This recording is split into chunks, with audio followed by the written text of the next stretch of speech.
یہ جو آج کل ریپ کیسز ہو رہے ہیں ان کا کوئی سلوشن کیا ہے؟ میں نے تو کئی دفعہ سلوشن پیش کیا ہے کہ اسلامک سزائیں نافذ کی جائیں، ڈیٹرنس ہے، چند ایک کو سزا ہوگی اور باقی سب کے لیے وہ ڈیٹرنس بن جائے گی۔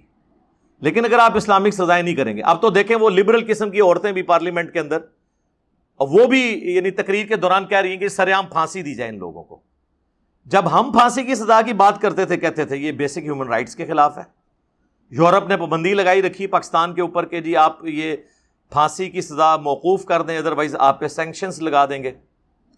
یہ تو جب یہ دہشت گردی کا ایشو شروع ہوا اور ضرب عصب اور رد الفساد والا معاملہ، تو پھر پھانسی کی سزا کے اوپر سے پابندی پاکستان نے اٹھائی ہے جب اپنے کے اوپر برا وقت آیا، اور آپ دیکھیں پھر دہشت گردی کنٹرول بھی ہوئی ہے۔ یعنی ہم نے مارے کھانے کے بعد، ذلت کاٹنے کے بعد یہ سیکھا ہے کہ اسلامک سزاؤں کے اندر حکمت ہے۔ پہلے تو دہشت گردوں کو ہوتا تھا ٹھیک ہے پھانسی تو ہونی کوئی نہیں ہے، ایک نہ ایک دن تو جیل توڑ کے نکل ہی جائیں گے، اور کتنے بڑے بڑے نکل بھی گئے آپ کو پتہ ہے، امید لگی رہتی تھی۔ لیکن اب آپ دیکھتے ہیں آئے دن ٹی وی میں خبر آتی ہے کہ آرمی چیف نے اتنے جو ہیں وہ دہشت گردوں کی پھانسی کی سزا کے اوپر سگنیچر کر دیے، ان کو ٹانگ دیا گیا، تو اس کی وجہ سے اتنی ڈیٹرنس بنی ہے۔ اس لیے میں کہتا ہوں ایکسٹرا جوڈیشل ایکٹیویٹیز جو بھی پرفارم کر رہے ہیں نا، خصوصاً مذہبی طبقے کے لوگ، ان کو عبرت کا نشانہ بنانا چاہیے، ورنہ ہر کوئی عاشق رسول بن کے دوسرے کو گستاخ رسول بن کے اڑا کے رکھ دے گا۔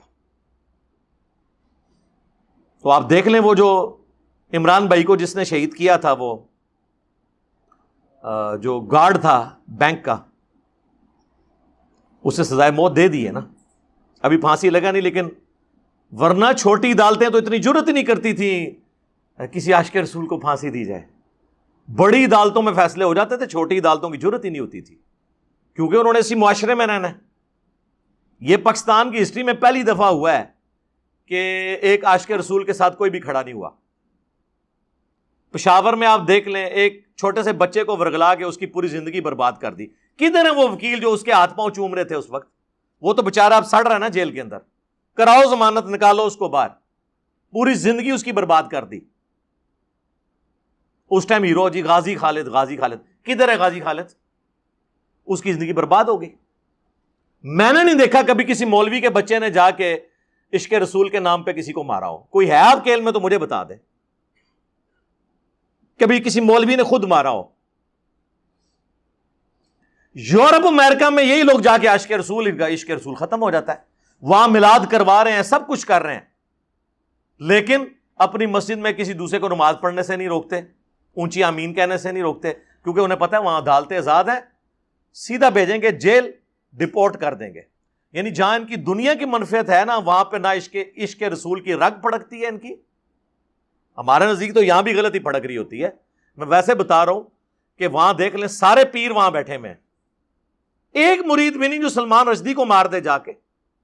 انگلینڈ ہی بیٹھا ہوا ہے نا، پاکستان کے سارے پیروں نے اربوں روپے کے جو ایسٹس ہیں، جو اگلے دن آئے بھی ہوئے تھے، فیس بک پہ بھی لوگوں نے شیئر کرائے ہیں، اربوں کے ایسٹس کہاں پہ ہیں ان کے؟ انگلینڈ میں، سارے پیر انگلینڈ کے اندر، اور سلمان رشدی انگلینڈ میں۔ تقریباً اسے 41-42 سال ہو گئے کتاب لکھی ہوئی، کیوں نہیں مار دیتے اسے؟ یہ سارا عشق ادھر ہی ہے، ادھر پتہ ہے ان کو ہم نے کوئی ایکٹیویٹی پرفارم کی تو ہماری دنیا کا نقصان ہو جائے گا، اس لیے کوئی جرت نہیں کرتا۔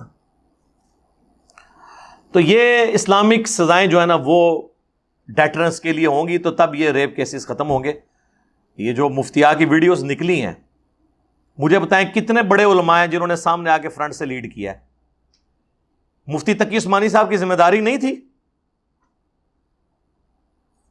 باقی تو ہر مسئلے میں یہ 4-5 بڑے بڑے مفتی اکٹھے ہو کے تو پریس کانفرنس کرتے ہیں، مفتی منیب صاحب بیٹھ جاتے ہیں وہاں پہ، تقی عثمانی صاحب بیٹھ جاتے ہیں۔ اس مسئلے میں سارے فرقوں کے مولویوں کو بیٹھ کے اکٹھا ایک فتویٰ نہیں جاری کرنا چاہیے تھا؟ ان کو پتا تھا کہ وہ بتا دیں گے کہ اور کہاں کہاں یہ سب کچھ ہو رہا ہے، انہوں نے کہا پردہ ہی رہنے دو۔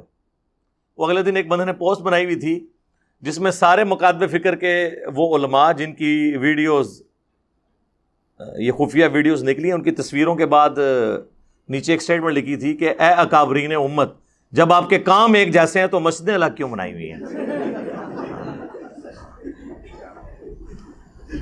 تو اتحاد امت کریں نا اے کابرین امت، جب آپ کے کام ایک جیسے ہیں تو مساجد کیوں علیحدہ بنائی ہوئی ہیں؟